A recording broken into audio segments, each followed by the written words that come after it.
Bismillahirrahmanirrahim. Apa itu Syiah?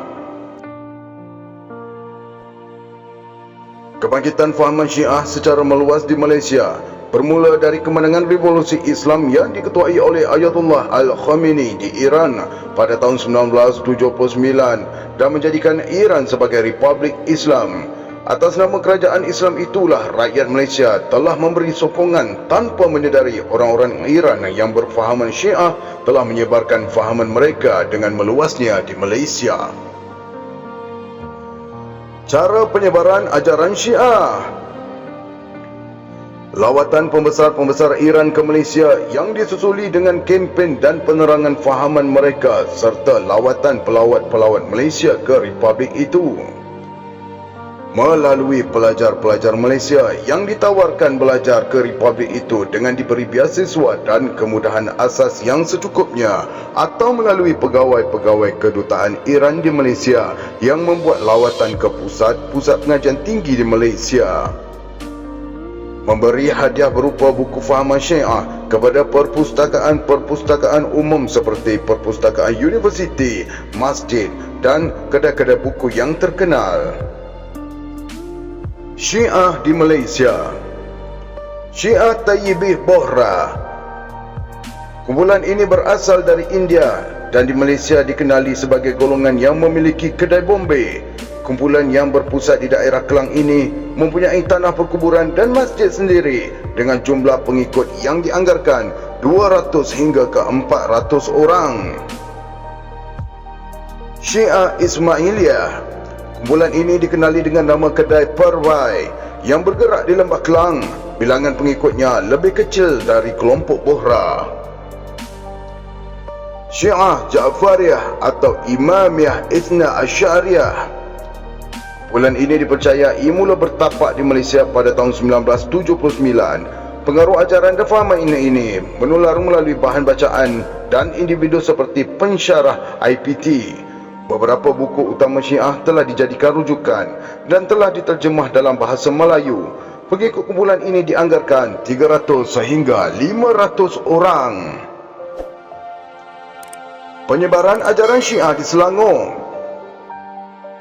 Berdasarkan kajian dan siasatan Jabatan Agama Islam Selangor dan Polis, Syiah di negeri Selangor dikategorikan seperti berikut. Pusat pengajian tinggi. Beberapa buah pusat pengajian tinggi telah dikenal pasti menjadi sasaran Syiah bergerak, iaitu Universiti Malaya, Universiti Kebangsaan Malaysia, Universiti Islam Antarabangsa dan Institut Teknologi Mara. Orang awam. Hasil penyiasatan JAIS bersama polis dan JAKIM, didapati beberapa orang penyebar fahaman ini telah bergerak cergas dalam kelompok kecil untuk berkempen dari rumah ke rumah. Di antara individu yang telah dikenal pasti ialah Syekh Ja'far bin Abdul Hamid Al-Sagof. Beliau didapati menyebarkan fahaman ini di Taman Permata dan Taman Melur di Hulu Kelang.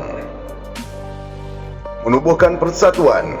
Terdapat usaha-usaha kumpulan ini menubuhkan persatuan untuk mengembangkan fahaman Syiah kepada orang ramai yang dikenali dengan nama Darul Husaini, tetapi pendaftaran mereka telah ditolak pada 19 September 1992 atas nasihat MAIS dan JAKIM.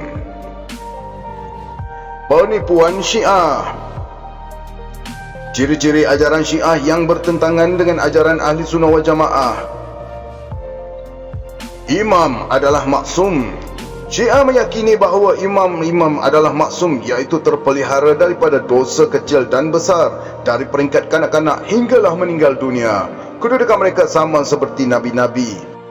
Pada iktikad mereka, imam memelihara syariat dalam kitab Aqaid Al-Imamiyah oleh Syekh Muhammad Radha Al-Muzaffar, hal 72. Kemunculan Imam Mahdi bersama orang yang telah mati. Golongan Syiah dikehendaki mempercayai bahawa Allah akan menghidupkan semula orang-orang yang telah mati ke dunia ini bersama-sama Imam Mahdi untuk menghukum orang-orang yang telah melakukan kezaliman seperti Saidina Abu Bakar, Omar, Uthman, Aisyah, Hafsah, Muawiyah dan lain-lain lagi. Fakta ini telah dijelaskan dalam kertas Aqaid Al-Imamiyah oleh Syekh Muhammad Radha Al-Muzaffar, hal 83. Berpura-pura. Mengikut akidah Syiah, Al-Taqiyah ialah menunjukkan sesuatu yang boleh membahayakan diri atau harta bendanya dengan melahirkan yang bukan hakikat sebenar dari kandungan hatinya. Al-Taqiyah ini diamalkan dalam setiap perkara kecuali dalam masalah arak dan menyapu khuf. Perkara ini dijelaskan dalam buku Al-Usul min Al-Kafi Juz 2 oleh Abu Ja'far Muhammad bin Ya'qub bin Isa Al-Khulaini Al-Razi. Menyanjung Sayyidina Ali secara keterlaluan. Syiah menyanjung Sayyidina Ali secara berlebih-lebihan hingga disamatarafkan dengan Rasulullah SAW. Bahkan dalam beberapa hal Sayyidina Ali dianggap lebih tinggi lagi. Perkara ini dinyatakan dalam kitab Al-Usul min Al-Kafi oleh Al-Khulaini. Menghalalkan nikah mut'ah, yakni pernikahan sementara. Golongan Syiah menghalalkan nikah mut'ah. Perkara ini dinyatakan dalam kitab Man La Yanduruhu Al-Faqih oleh Abu Ja'far Muhammad bin Ali bin Husain Bahawiyah Al-Qanuni. Menambah syahadah. Golongan Syiah menambah nama Sayyidina Ali dalam syahadah mereka selepas nama Nabi Muhammad SAW. Perkara ini dinyatakan di dalam kitab Al-Usul min Al-Kafi oleh Khulaini. Menolak hadis yang diriwayatkan oleh Ahlussunnah wal Jamaah sekalipun hadis mutawatir. Golongan Syiah juga menolak semua hadis yang diriwayatkan oleh golongan Ahlussunnah wal Jamaah. Walaupun hadis itu sampai kepada darjat yang mutawatir, mereka hanya berpegang kepada hadis yang diriwayatkan oleh Ahlul Bait sahaja. Pegangan ini disebut dalam buku Aslu Al-Syiah wa Usluha oleh Muhammad Al-Husain Ali Kashif Al-Gita. Menolak ijma' ulama.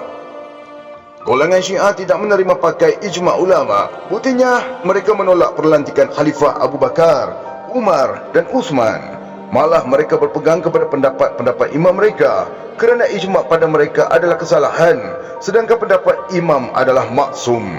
Perkara ini dinyatakan di dalam kitab Mukhtasar Al-Tuhfah Al-Ithna Asy'ariyah oleh Syekh Abdul Aziz Al-Iman Waliullah Ahmad Abdul Rahim Al-Da'lawi. Menolak qiyas. Golongan Syiah juga menolak qiyas kerana beramal dengan qiyas akan merosakkan agama. Perkara ini dinyatakan dalam kitab Aslul Al-Syiah wa Usuluha oleh Muhammad bin Husain Ali Kashif Al-Gita. Mengubah ayat Al-Quran. Dipercayai Syiah telah menambah beberapa ayat dalam Al-Quran yang bukan dari ayat Al-Quran yang sebenar. Menyeksa tubuh badan sebenar 10 Muharram. Golongan Syiah mengadakan upacara memukul dada dan menyeksa tubuh badan sebenar 10 Muharram bagi menangisi kematian Sayyidina Husain. Menghina isteri-isteri Nabi. Golongan Syiah juga menghina isteri-isteri Nabi. Mengharuskan jamak sembahyang dalam semua keadaan. Golongan Syiah mengharuskan jamak sembahyang fardu iaitu Zuhur dan Asar dalam waktu Asar, Maghrib dan Isyak dalam waktu Isyak dalam semua keadaan tanpa sebarang sebab. Ja'fari harus menjamakkan di antara sembahyang Zuhur dan Asar, Maghrib dan Isyak sama ada di dalam musafir ataupun hadir tanpa sebab.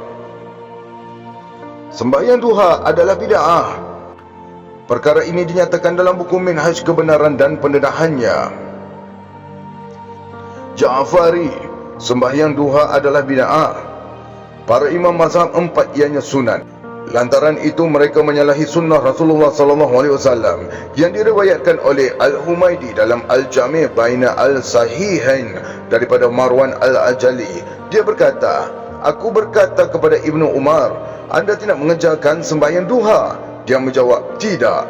Aku pun bertanya lagi, Abu Bakar? Dia menjawab, tidak. Humaydi pun meriwayatkan diri Aisyah di dalam Musnad Aisyah. Dia berkata, sesungguhnya Nabi SAW tidak pernah mengerjakan sembahyang duha. Abdullah bin Umar juga berkata, sembahyang duha adalah bid'ah dari segala bid'ah. Fatwa kebangsaan. Pada Mei 1996, Majlis Fatwa menarik balik kebenaran mengamalkan mazhab Syiah aliran Al-Zaidiyah dan Ja'fariyah di Malaysia, menjadikan semua amalan Syiah tidak diterima di negara ini. Fatwa juga menetapkan umat Islam di Malaysia hendaklah hanya mengikut ajaran Islam berasaskan pegangan Ahlussunnah wal Jamaah dari segi akidah, syariah dan akhlak. Ajaran Islam yang lain daripada pegangan Ahlussunnah wal Jamaah adalah bercanggah dengan hukum syarak dan undang-undang Islam. Penyebaran apa-apa ajaran selain daripada pegangan Ahlussunnah wal Jamaah adalah dilarang. Penerbitan, penyiaran dan penyebaran sebarang buku, risalah, filem, video dan lain-lain berhubung dengan ajaran Islam bertentangan dengan pegangan Ahlussunnah wal Jamaah adalah diharamkan. Fatwa Negeri Perlis 2010, umat Islam Ahlussunnah wal Jamaah tidak digalak mengawili penganut ajaran Syiah. Selangor, fahaman Syiah didapati menyeleweng dan bertentangan dengan ajaran Islam yang berlandaskan Ahlussunnah wal Jamaah. Umat Islam yang menganut fahaman ini hendaklah kembali kepada ajaran Islam yang sebenar. Beberapa penjelasan dan ciri ajaran Syiah yang bertentangan dengan ajaran Sunnah wal Jamaah diberikan berhubung keputusan ini, termasuk kepercayaan Syiah bahawa imam adalah maksum, iaitu sama seperti Nabi-Nabi, menjanjung Saidina Ali secara berlebih-lebihan hingga sama taraf dengan Rasulullah SAW dan menambah kalimah syahadah dengan nama Ali. Kelantan 1996, umat Islam di Kelantan hendaklah hanya mengikut ajaran Islam berasaskan pegangan Ahlussunnah wal Jamaah dari segi akidah, syariah dan akhlak. Ini adalah kerana ajaran Syiah jelas leweng dari segi akidah, syariah dan akhlak. Terengganu 1997, umat Islam di negeri Terengganu hendaklah hanya mengikut ajaran Islam yang berasaskan pegangan Ahlussunnah wal Jamaah dari segi akidah, syariah dan akhlak. Penerbitan dan penyebaran apa-apa buku, risalah, filem, video dan lain-lain berhubungan dengan ajaran Islam yang bertentangan dengan pegangan Ahlussunnah wal Jamaah adalah haram. Kuala Lumpur 1997, menyokong pemansuhan keputusan Muzakarah Jawatankuasa Fatwa pada 24 dan 25 September 1984 yang menyatakan bahawa hanya mazhab Syiah dari golongan Al-Zaidiyah dan Ja'fariyah diterima untuk diamalkan di Malaysia. Sarawak 1996, semua mazhab Syiah dari golongan apapun tidak boleh diterima untuk diamalkan oleh orang Islam di Sarawak. Umat Islam di Sarawak hendaklah hanya mengikut ajaran Islam yang berasaskan pegangan Ahlussunnah wal Jamaah dari segi akidah, syariah dan akhlak. Pulau Pinang 1997, ajaran dan fahaman Syiah adalah bercanggah dan menyeleweng daripada pegangan Ahlussunnah wal Jamaah dan menjadi ancaman kepada perpaduan ummah, keutuhan agama, perpaduan bangsa dan keamanan negara. Fahaman dan ajaran ini perlu disekat keseluruhannya daripada berkembang di Pulau Pinang. Wallahu alam.